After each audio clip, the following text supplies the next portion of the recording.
So I'm very happy to be here. It's our sixth joint symposium with Rutgers. My name is Dan Pira. I'm the Vice President for Research and Development at Tel Aviv University. And today we have Professor Tal Dvir and Professor Jennifer Lynch-Barnuzzi that will give us some presentation into their wonderful work of cutting-edge nanomaterials and what you can do with them.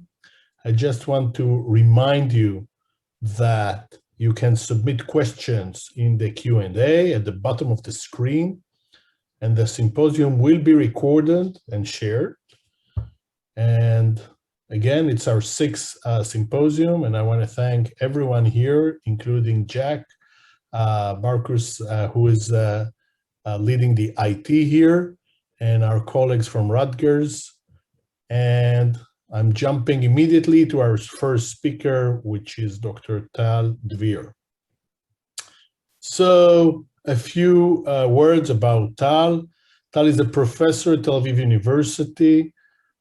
He obtained his bachelor and PhD from the Faculty of Engineering at Ben Gurion University of the Negev in Israel.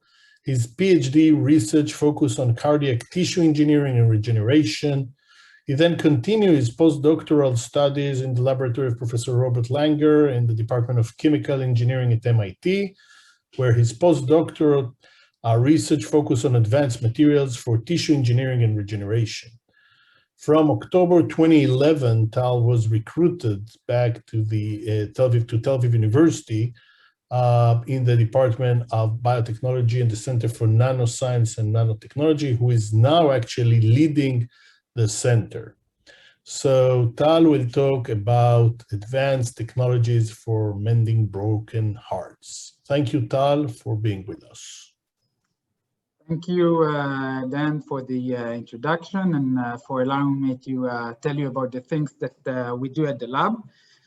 So the lab at Tel Aviv University is working on tissue engineering, and we're engineering different types of tissues, the heart, spinal cord, brain, intestine, retina, kidney. But today I will tell you about the technologies that we developed for the heart. We don't have a lot of time, so we'll stick to the heart. So before telling you about the technologies, let me just remind you the concept of tissue engineering. In tissue engineering, we can take cells from the patient, preferably not to trigger an immune response, and we cultivate the cells initially in 2D flasks or Petri dishes to expand the cells, and then we need to create tissues. And tissues in the body are not just the cells. The cells are very important. However, the extracellular matrix, the biomaterial in between the cells, is very important as well. And what we do at the lab, we're developing different types of biomaterials to accommodate the cells and to allow the cells to be structured and functional. So we can add growth factors to these materials, or growth factors releasing particles. We can add small molecules, nanoparticles, and essentially we're doing everything we can to allow the cells to assemble into a functioning tissue, which can then be taken and transplanted on the defected organ. And when we use biomaterials, there are different forms of biomaterials. So for example, we can use the hydrogels, where we take the cells and just encapsulate them within these hydrogels, and then we can inject them into the body or transplant them. We can use preformed scaffolds, some kind of sponges, where we seed the cells on top of these porous scaffolds, or we can use the fibrous scaffolds, such as the electrospun fibers, which really mimic collagen fibers, at least in the morphology. So there are different ways to to engineer tissues. And when we talk about the constructs, how do we create the construct? So we can use different types of cells in tissue engineering. However, when we're talking about tissue engineering of the heart, we need to use pluripotent stem cells, either embryonic stem cells or induced pluripotent stem cells. So we take these cells, we manipulate them, we seed them in the biomaterial, and we've already shown that if we use such cardiac patches, We can regenerate the infarcted heart. We can see it by echocardiography and electrophysiology, but there are still so many challenges. And one of the challenges is how to create biomaterials that really mimic the extracellular matrix of the heart. And for that, what we've done, we took pigs' hearts and decellularized these hearts, removed all the cells, and we preserved the extracellular matrix. And what we were able to see was that there are so many fiber populations here in this ECM. There were nanofibers and microfibers, aligned fibers, randomly oriented fibers.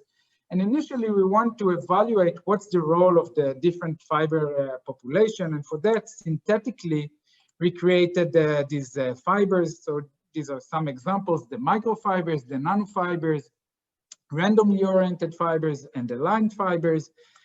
And I'll give a couple of examples. Here you can see how cells react when they are seeded on the randomly oriented fibers. You can see that actually the cells are not really,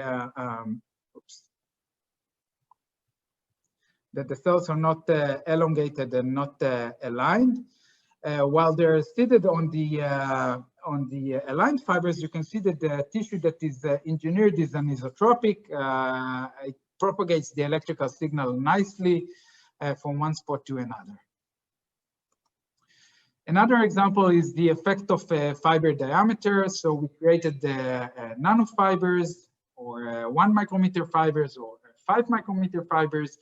And a few years ago, when you said the word nano, when you wrote it in a grant application or in a paper, you increased the chances of acceptance at least in 50%. However, the cells, the cardiac cells, they don't really like the nanofibers. They prefer the bigger fibers, as you can see here.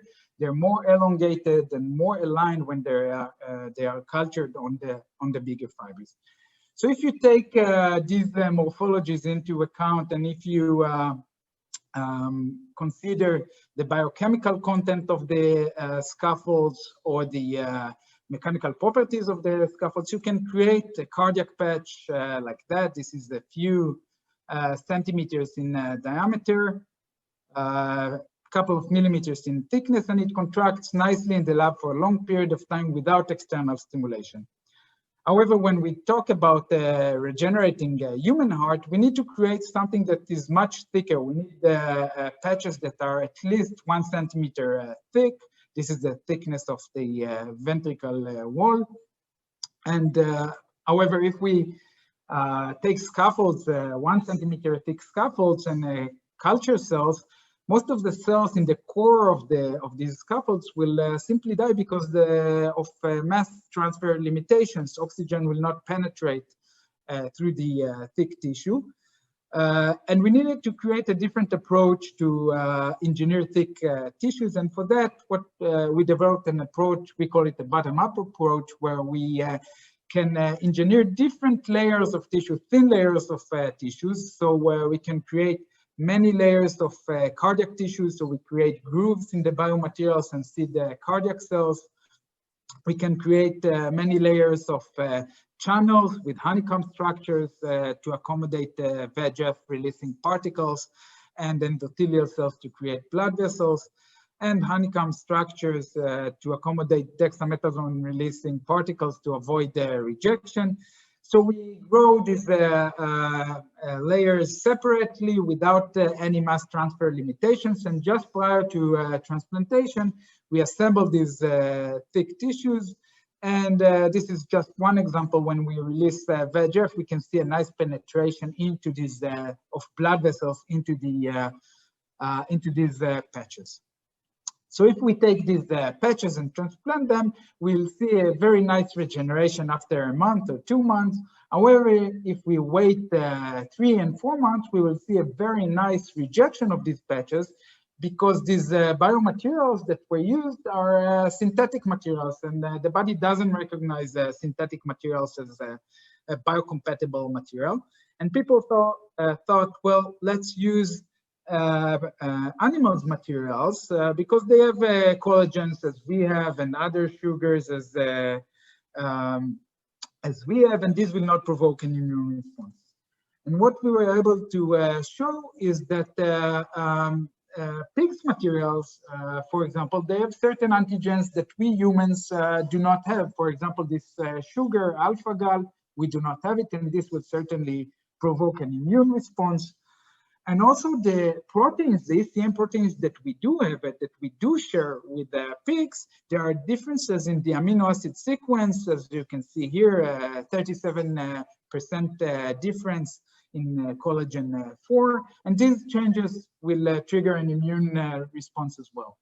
So what we've decided to do was to rely on the patient's own materials and the patient's own cells. So what we do, we take fatty tissue from the patient, we remove the cells, we reprogram the cells to become induced pluripotent stem cells, and the ECM is processed to become scaffolding material, which is autologous. Then we mix the cells with the material to create a completely autologous tissues. And this is how the biomaterial looks like, and cardiac cells really like it, and we can create blood vessels within, and these patches contract nicely in the lab for a long period of time.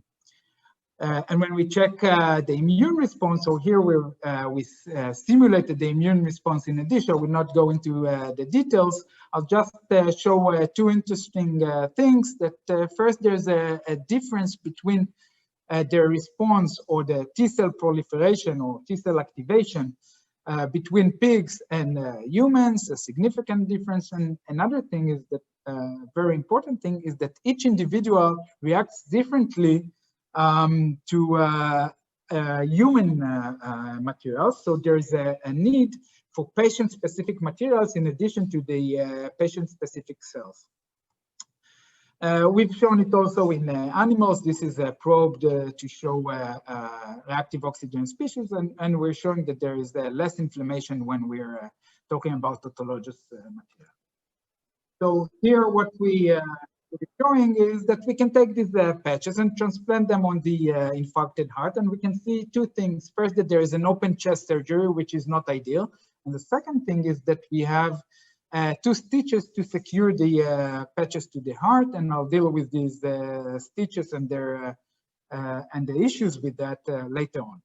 But first, to the open chest surgery, which is, as I mentioned, it's not ideal.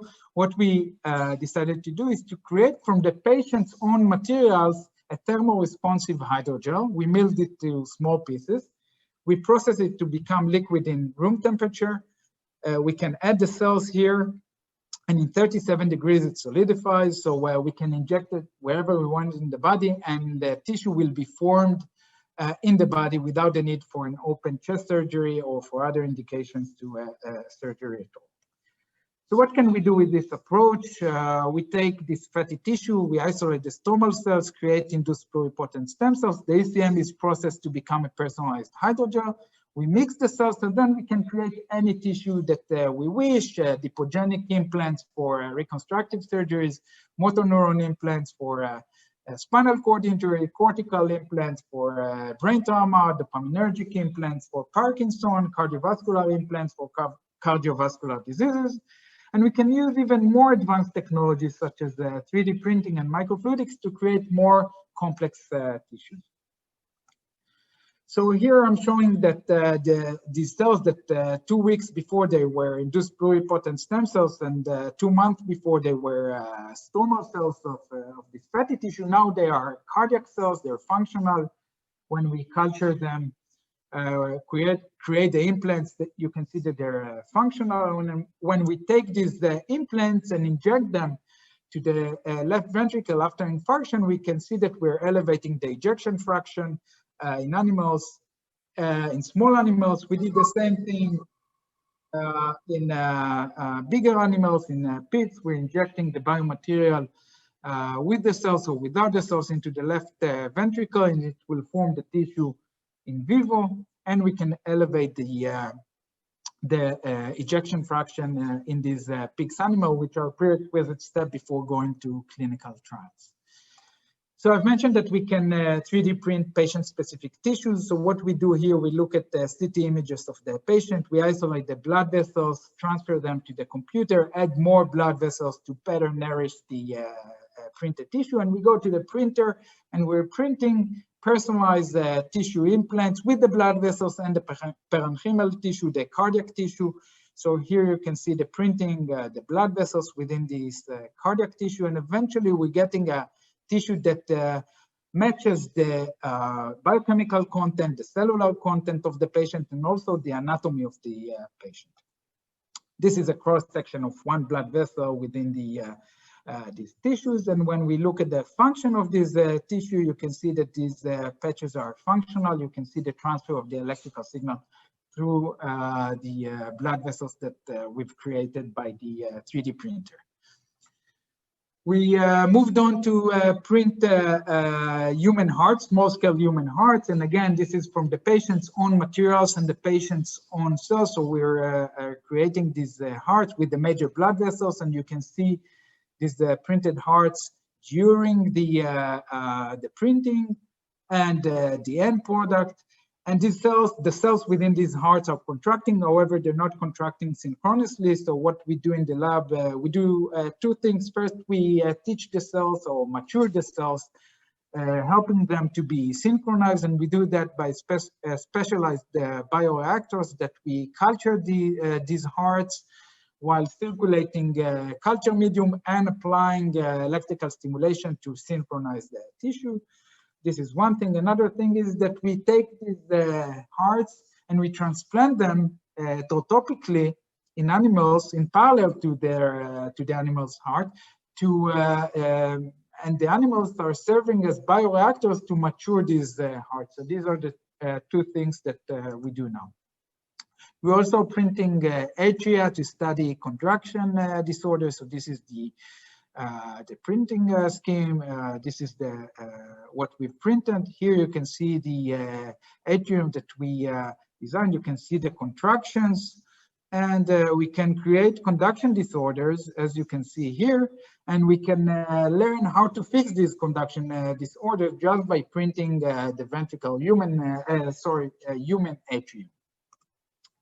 Another issue that we have with the cardiac tissue is the transfer of the electrical signal. The biomaterials usually are not conducting, and the cells within can contract. These cells contract and these contract, but they're not really speaking with each other on the electrical level. And what we've decided to do was to incorporate gold nanowires into these biomaterials to allow the cells to speak with each other on the electrical level. And we've shown that without gold nanowires, the tissue is not really synchronized. With the gold nanoparticles or nanowires, the tissue contracts synchronously. We created patient-specific materials and incorporated gold nanoparticles. Here you can see without gold, 4 nanometer gold particles or 10 nanometer particles. And here you can see IV curve showing that this biological tissue that came from the patient now becomes fully conducting. And we've optimized this process. Another thing that we do is use these gold nanoparticles to absorb reactive oxygen species and to image the treatment to show where we inject it and how it is in relation to the scar tissue that is formed. And here you can see that using these hydrogels with the gold nanoparticles, we can have better contraction of the tissue. We can reduce reactive oxygen species. We can image the treatment, and eventually we can improve heart function after infarction in different animal models. If you remember, I've shown before that we're using 2 stitches to secure the patches to the heart. It's not ideal, there's bleeding. So what we've decided to do is to rely on the optical or the physical properties of gold nanorods to incorporate these gold nanorods into the patches. Once we irradiate them with near IR light, the energy is converted to a thermal energy, which is around locally around the particles. And what it does, it solders the tissue into the heart without the need for sutures. This is after 30 seconds of illumination. You can see the integration, and here you can see by this SEM image, this is the heart, and this is the integration. And moving on to the last series of projects that I'm showing is what we call cyborg tissues, the integration of electronics with engineered tissues. So what we've done here, we created the meshes, porous meshes of nanoelectronics. We incorporated them with electrospan fibers to create 3D scaffolds with many nanosensors within.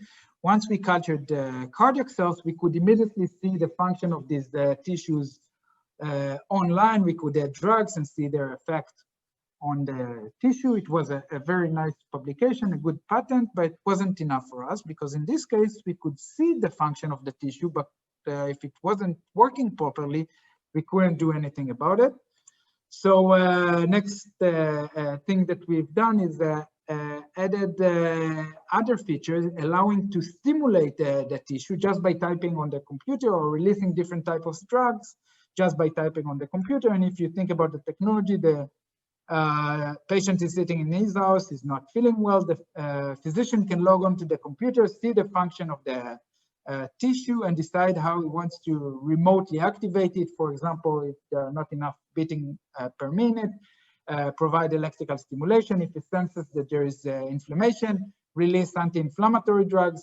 If it senses that there are not enough blood vessels or not enough oxygen, release angiogenic factors to promote blood vessel formation. And these are not things that I imagine. These are things that we've done in this paper. We can create flexible, stretchable electronics that can release multiple drugs in parallel. And when the drugs is terminated, we can basically reload the drug by just injecting it into the tail vein of the animals, into the circulation. It will find its way to the biomaterial and continuously be released in the body. We also create piezoelectric nano scaffolds for cardiac tissue engineering. So here what we've done, we created these piezoelectric materials that once we cultured induced pluripotent stem cells and they start to differentiate to cardiac cells, they start to bend the material and then we can see their function on the computer. However, the electronics that we're using is not really matching the mechanical properties or the dynamics of the organs. And if there are mismatches, there can be an immune response and chemical environment which is toxic to the cells. And what we decided to do was to create an approach where we 3D print soft electronics within the tissues as well. And the soft electronics will have the same mechanical properties of the patient. So we formulated an electrode solution to be with the same exact mechanical properties, and we're printing the patient-specific materials with these electronics.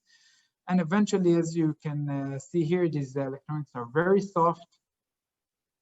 You can manipulate them, you can bend them, as you can see here.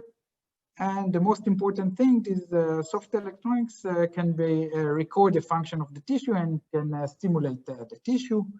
We can create degradable electronics that after a while will be eliminated from the body. And the last slide that I'm going to show is our next big project where we engineer a whole heart with electronics on strategic areas of the heart. For example, on the septum, we have electronics to stimulate it. On the left ventricle, on the blood vessels, we have electronics that will release different angiogenic factors, etc. And with that, I would like to end up and acknowledge my group members, collaborators, and funding. And I'm happy to answer any question that you may have. Thank you. Okay, thank you, Tal, so much. I think, Vince, you are, so if Tal will stop sharing, yes, that will be great. And Vince, I think it's your turn. Great. Thanks. Thank you very much, Dan. And thank you, Tal, for that excellent talk. It's now my great pleasure to introduce Dr. Jennifer Lynch Bransoy. Dr. Lynch Bransoy is an assistant research professor in the Mechanical and Aerospace Engineering Department of Rutgers University. Her research interests span from fundamental to commercial research and center around novel process and development of advanced materials based on polymer matrix composites and nanocomposites.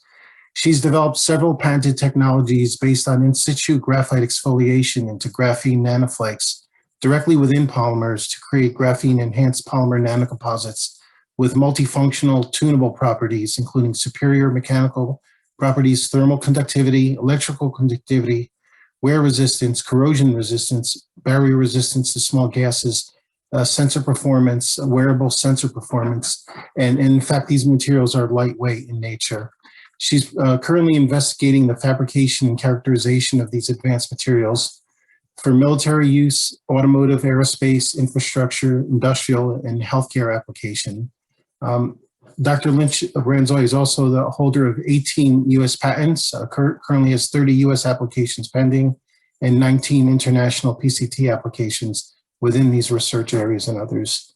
Jennifer, take it from here. Hello, everyone. Thank you for having me today. I'll just share my screen.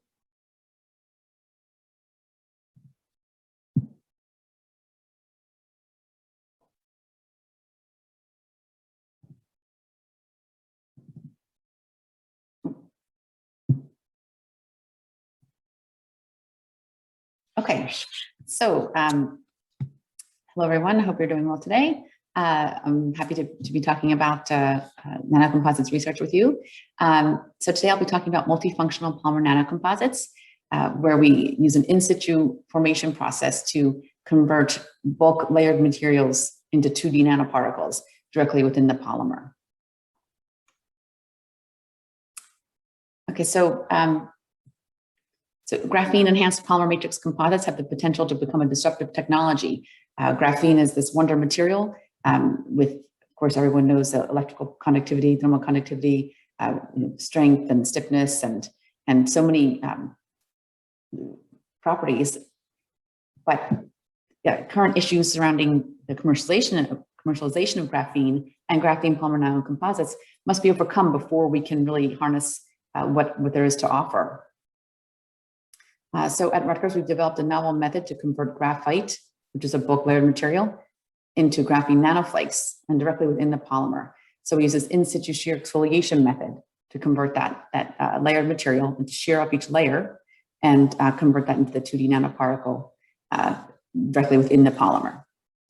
And this process is low cost because the raw materials are inexpensive. As you know, graphene is very expensive, and graphite is mined from the ground and is, of course, much less expensive. We don't require any solvents or anything, so there are no toxic chemicals needed. And so this is basically like a one-step process where we can convert this bulk, inexpensive layered material into this high-value 2D nanoparticle. The properties of the composite are multifunctional and tunable, so we can control what polymer matrix you're going to use. Then, of course, the concentration of the graphite that you start with. Now we can get very high concentrations because we're starting with graphite, not graphene. Graphene is very light and fluffy, of course, and graphite is not. So we can get very high loadings into the polymer. So even if once you have your graphene, trying to get that into the polymer can be difficult. And then the commercial applications that we're interested in for these materials are aerospace, automotive, infrastructure, military, industrial, healthcare, sensors, and packaging. And I'll focus today on just two of those areas, sensors and packaging. Okay, so we're talking a little bit already about the current issues surrounding graphene. Of course, it's expensive. The processes usually have a low yield. And there can be multi-step processes to make graphene, and toxic chemicals are required to exfoliate or to functionalize the graphene. And then, of course, graphene polymer nanocomposites, we can get agglomeration or non-uniform dispersion of those nanoparticles. It's difficult to, keep them separate from one another when you're trying to get it into the polymer. And when you start with graphene, it's difficult to get the high concentrations of graphene because graphene is so lightweight and everything. The density is so low, it becomes a feeding problem at times to get the high concentration of graphene into a polymer. And often there can be solvent or impurity incorporation, because you have solvents that you've used to convert the graphite to graphene first, and you can get those kind of impurities in your composite later then. There are also at times poor adhesion between the graphene and the polymer matrix, or poor bonding or phase separation. You can also add this other step where you chemically functionalize the graphene. Of course, and that's another step that you have to go through. And there's some improvement in performance when you do that. And the materials are high cost, right? The graphene is very expensive. And then even getting these, making these graphene polymer nanocomposites is this like very multi-step process, usually with toxic chemicals and that kind of thing. So a very multi-step process, time-consuming multi-step process, and becomes expensive. Okay, so the method that we use here at Rutgers is we avoid all those issues. So we start with graphite, and we use this in situ shear exfoliation method to convert graphite into the 2D nanoparticle directly within the polymer. So we convert the graphite to graphene nanoflakes. So we have this method where we start with the graphite, and then we have a process where we start with the graphite and the polymer that goes into the process. And what comes out is this nanomaterial polymer complex, this graphene nanoflakes in the polymer. So now we have this graphene structure over here. And what comes out is this graphene nanoflake enhanced polymer composite. The graphene nanoflakes now, these black lines here, offer the potential for polymer surface crystallization to occur. So that, of course, then enhances the adhesion between the graphene that we've just created and the polymer. And because these surfaces then are new, they're pristine, we get very good adhesion between the polymer and the graphene. And we also get fracture across the basal plane. As we're exfoliating, we shear off each layer, but we also get fracture across the basal plane, which leaves dangling covalent bonds available. So we actually get edge covalent bonding to occur at the edges here between the polymer and the newly created graphene nanoflake edge here. And the only thing around is the polymer. There's nothing else. So the only medium surrounding this is polymer only, so that we have the opportunity to satisfy that dangling bond and get edge covalent bonding to occur between the graphene nanoflake and the polymer. And so these graphene nanoflakes, they can have a distribution in a number of layers. It could be 1 layer, 5 layers, 10 layers. There is a distribution. So we're not saying that we have all single layer graphene. That's why we call them graphene nanoflakes, because there is a distribution in the number of layers within each of the particles. So some potential applications that I'm going to really talk about today. Here's some work that was done with a functionalized graphene enhanced PVDF polyvinylidene fluoride film here that was cut and then mounted on an aluminum specimen, and then flexural properties measured, and where the functionalized graphene PVDF film is the strain sensor. So we've done experiments like this now as well, more recently. And then I'll also talk today about barrier resistance to small gases for packaging and fuel tank type of applications. So a nice, like a graphene planar type of particulate in your matrix causes a tortuous path for diffusion for water vapor or oxygen, nitrogen, things like that to be able to get through. So for fuel tanks, that's great, but you also need structural integrity also as well, right? So the fuel tank would have to have the barrier resistance properties, but also the structural integrity. So this type of, you can see this multi-layer tank here. And so we would like to try to make something like this, but not have to make all these layers. And so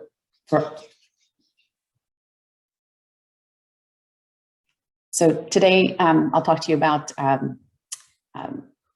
my materials as sensors. We've used graphite and polysulfone. This is like an engineering grade thermoplastic polymer, and created 20 and 40 weight % graphene nanoflake enhanced polysulfone. And then we create testing specimens, fabricate testing specimens by injection molding. And then we're looking and do our characterization, and we're looking into applications for pressure as a pressure sensor, for structural health monitoring and temperature monitoring. And then the barrier resistance to small gases, the materials that we've used here are graphite and high density polyethylene. I've also since done graphite and polyethylene terephthalate, but I'll only talk about the HDPE today. So we've created these nanocomposites. We've created several different concentrations of 0, 10, 20, 30 weight percent graphene nanoflakes in HDPE. And then we prepare films by compression molding and also tensile specimens by injection molding. So we can create these composites, and then we can use any standard polymer processing method to fabricate whatever shape we want. You know, extrusion, injection molding, additive manufacturing, 3D printing. In this case, we were looking into applications in packaging and fuel tanks. Okay, so first I'll start talking about the sensor material. This is graphene nanoflake enhanced polysulfone, or PSU. So here's some morphology images of 20 weight percent graphene nanoflakes in polysulfone and 40 weight percent graphene nanoflakes in polysulfone. So you can see the intimate contact between the polymer and the graphene nanoflakes. You can see how the polymer is just wetting all over the surfaces of the graphene nanoflakes here. And there's uniform dispersion and good adhesion between them. And Raman spectroscopy, you can see the polysulfone peaks here, the 2 peaks here for polysulfone, and on the other side 2 more. And then you can see the characteristic peaks for graphene. The D, G, and 2D bands are here. And when we look at the intensity ratio of the 2D over the G band, it's about 0.4 to 0.5, which indicates the graphene nanoflakes have layers, have less than 10 layers. And when we look at the intensity ratio of the D and G band, it's greater than 0.4, which indicates covalent bond formation between the graphene nanoflake and the polymer. And if you look at the polysulfone repeat unit, there are places here that are sort of susceptible maybe to this edge covalent bonding. So I haven't shown exactly that it occurs. This is where the covalent bonding occurs, but it's likely to occur maybe here where this double bond to the oxygen, for example. But the Raman data shows we have this covalent bond formation, and I don't know exactly where it is along the chain, but this is my, where some weak spots where I think that might have occurred. And here we have some thermal properties, the weight loss. You can see that it has a high thermal degradation temperature, over about 500 degrees C, and up to about 60 weight percent loss. Under 60 weight percent loss, the graphene nanoflakes are bonded well with the PSU, which sort of increases the degradation temperature, whereas the polysulfone, I don't have the polysulfone on here. The polysulfone would just continue straight down this way rather than have this extension out to the right. And then looking at the tensile modulus for polysulfone alone, it's under 3 gigapascals, and with 20 weight percent, about 4.5 gigapascals, and so on. The tensile modulus is increasing with the graphene nanoflake concentration. And up at 40 weight percent, we have an 8 gigapascal tensile modulus. And then this is our setup for electrical conductivity. Here's our junction box, and this is a view of the inside with the sample between the electrodes.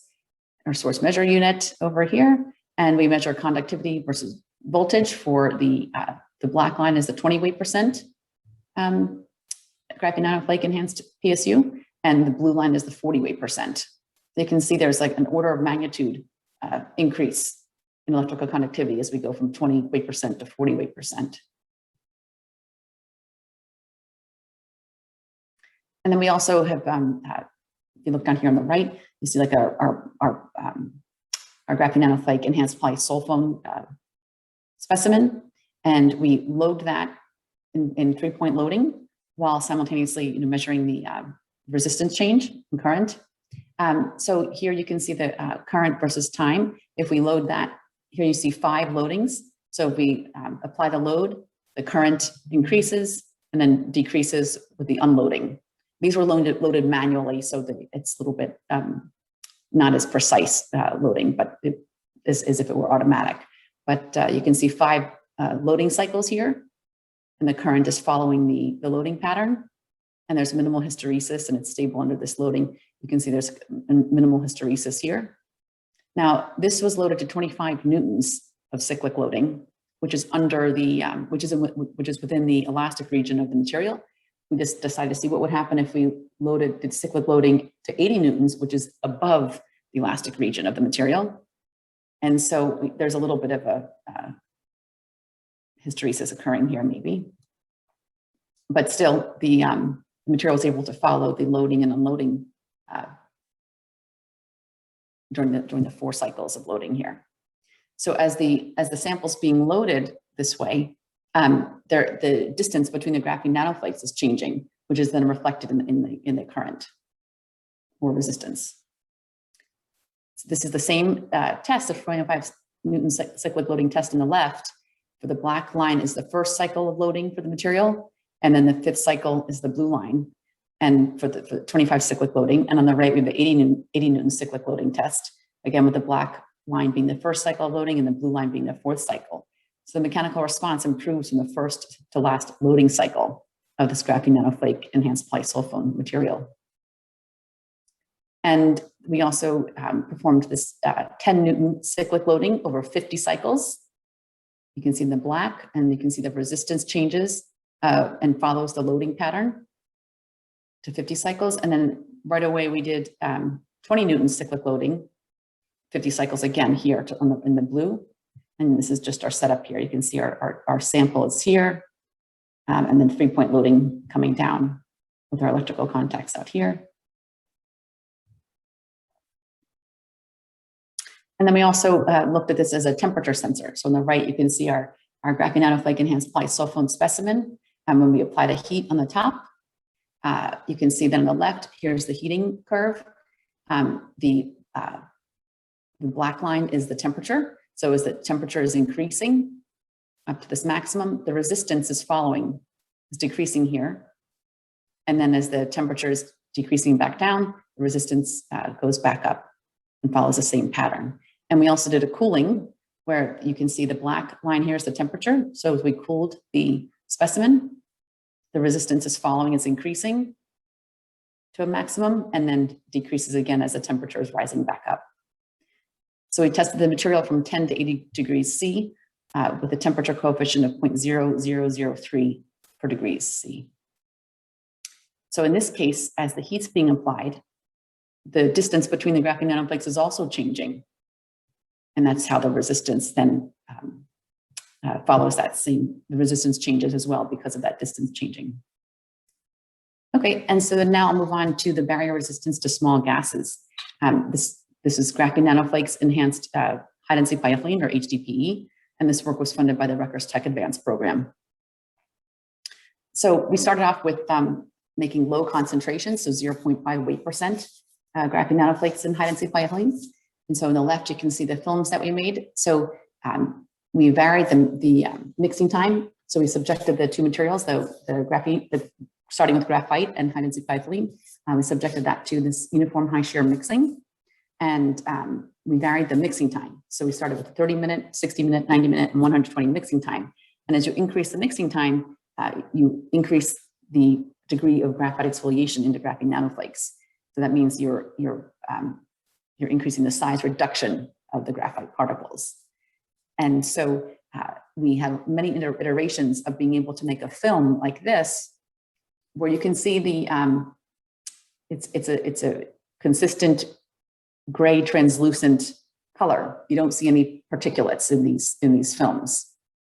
So that took a lot of iterations and all that to be able to make this like 100 micron film and not see any particulates at all, and have an even distribution mixing. So we were able to do that. And then this is just some light microscopy of the different mixing times. And as you go up in mixing time, you can see the particulates are looking smaller and more uniform shaped. And then here's some XRD of the materials. And this is the typical graphite peak at 26.4 degrees for the 2 theta here on the bottom. Here's 30 minutes, 60 minutes, 90 minutes, and 120 minutes. And as you go up in mixing time, especially at the 90-minute 90 minutes seems to be the optimal. There's a line broadening here of the graphite reflection at the 0002 peak here. So this line broadening occurs with increased mixing time, which means there's a higher degree of exfoliation with mixing time, and the graphite peak is becoming more broad, reflecting more of a graphene rather than graphite. And then on the right, we have some oxygen permeation data here. And so here's HDP on the left side. After 30 minutes of mixing, the permeation actually kind of increased a little bit. And that's because the particulates are maybe too big at this point. And then as we increase the mixing time and then enhance the degree of exfoliation, the permeation is starting to go down after 60 minutes, 90 minutes, and 120 minutes over here. So the oxygen permeation decreases by 13% after 90 minutes of uniform shear melt mixing as compared with HDP alone. So this has a very low concentration, just 0.58%. So then we increase to that. So here's some helium ion microscopy images of 10 weight percent graphene nanoflakes in HDPE, 20 weight percent, and 35 weight percent graphene nanoflakes within HDPE. And these are all at a 2 micron scale. And we can zoom in to the 35 weight percent. Here on the left is the same image from the previous slide, 35 weight percent graphene nanoflakes in HDPE. And if we zoom in, increasing the magnification as we go to the right, we can see transparent flakes of graphene here. And as we increase the magnification and look in, you can see the polymer just wetting all over the surfaces of the graphene. Even here, you can see the polymer on the surface of this graphene here and then just wetting all over the graphene nanoflakes that are here. So very good adhesion between them. And so then we looked at the permeation of small gases through these materials. So here on the left, you can you can see the permeation, and on the x-axis here we have weight percent graphene nanoflakes. Here are the films on the bottom. So now these films look completely black because they have high concentrations of graphene in them. But you can see the permeation of carbon dioxide in green. As you increase the graphene nanoflake concentration, the carbon dioxide permeation decreases, and the blue line is for oxygen, and the red line is for the nitrogen. So now we just isolate and look at HDPE versus 35 weight percent graphene nanoflakes in HDPE. You can see the differences here between for the carbon dioxide in green, the oxygen in blue, and the nitrogen in red. So the permeation of oxygen, nitrogen, and carbon dioxide decreased by 72, 75, and 76% if you compare HDPE and 35 weight percent graphene nanoflakes in HDPE. And then on the right here, you see tensile modulus versus the weight percent graphene nanoflakes in HDPE. And as we add as we increase the concentration of graphene nanoflakes, the tensile modulus increases. So it starts off at about 1 gigapascal and ends up at about 8 gigapascals. So the tensile modulus increases by 552% if we compare 35 weight percent graphene nanoflakes with HDP alone. Now, in this case, the repeat unit here, there's nothing, there's no really weak spot or susceptible spot for the edge covalent bonding to occur. But even still, we get this 552% increase in tensile modulus. So we have very good adhesion between the graphene nanoflakes and the polymer matrix, and also surface crystallization. In this case, HDP is a semicrystalline polymer. So we have a lot of surface crystallization occurring on the graphene nanoflakes to help that bond between them. So in conclusion then, the in situ exfoliation of graphite to graphene nanoflakes directly within polymer is a one-step process where we convert a layered material into 2D nanoparticles. So we start with this bulk layered material that's inexpensive and convert it to a high-value 2D nanoparticle within the polymer. And because we do it this way, we ensure uniform dispersion and strong pillar matrix bonding. We create these pristine new surfaces as we shear off each graphene layer and expose it to only polymer. That's the only thing that's around it. So we have very good planar adhesion between the graphene nanoflake and the polymer. We also get the edge covalent bonding to occur as we fracture across the basal plane and have to satisfy those bonds with the polymer surrounding it. And then also getting the surface crystallization when we have a semicrystalline polymer. And the raw materials are low cost. We can start with graphite And we can start with any polymer. So of course your expenses will change according to which polymer you're selecting, but the raw materials are low cost, and this process is solvent and impurity free, so we don't have to worry about any impurities or even having to get rid of solvents later. And we can get high graphene nanoflake concentration because we're starting with graphite, a bulk material, rather than a very low density like nanoparticle. We're starting with the bulk material instead, so we can get very high concentration and convert that into the nanoparticle directly within the polymer instead.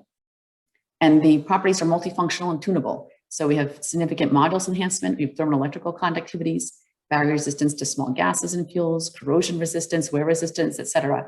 And we can then tune the properties by selecting the concentration of graphite to start with, and by selecting the polymer matrix that we want to use.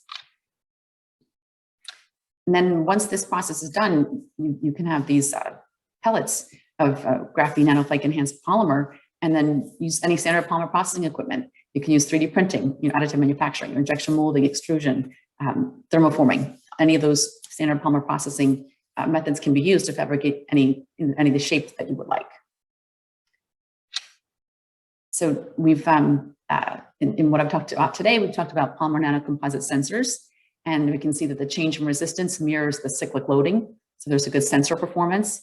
There's a consistent change in electrical conductivity. For the 20 Newton cycle loading, there's a gauge factor of 27.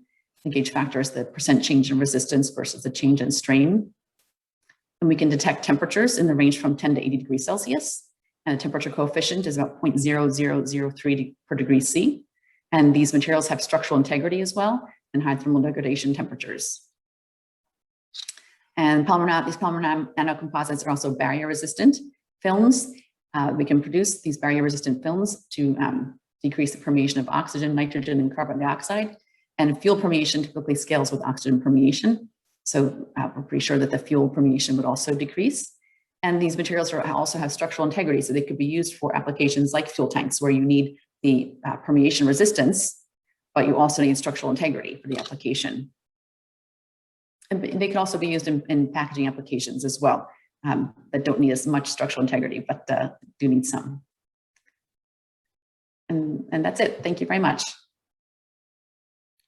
Okay, thank you, Jennifer, so much. And now we are open to questions. I think that Vince, you have something on your side? You are on mute. Just two questions, one for Jennifer, one for Tal. Jennifer, the question is, what, if any, are the issues in terms of large-scale manufacturing of graphene nanoflakes if you move towards tens to hundreds to thousands of kilograms, and getting consistency to end up in sensor products and other types of applications? So there's the process is quite scalable to make graphene nanoflake enhanced polymer composites. There's a licensee in New Jersey already has a commercial scale machine. So there's really no commercial limitation, because we start with graphite, the bulk material, and polymer, and we're converting it directly in the polymer. There's no real limitation as far as commercialization. And it's being done now. So then they're not making sensors yet, but just they're making the nanocomposite itself. That could then be bought and made into whatever that could be purchased and then put into whatever application the end user was interested in. Great, thank you for the answer. And for Tal, I think I missed this. You mentioned a personal gel, but I didn't catch what the contents of the gel were. So the gel is actually taken from a biopsy from the patient, from the omentum, fatty tissue, and after you decellularize it, remove all the cells, you're left with the ECM of this tissue, which has regenerative capabilities, and it is mainly composed of collagens, collagen 1, 3, 4, 7, and a lot of sugars. Thank you.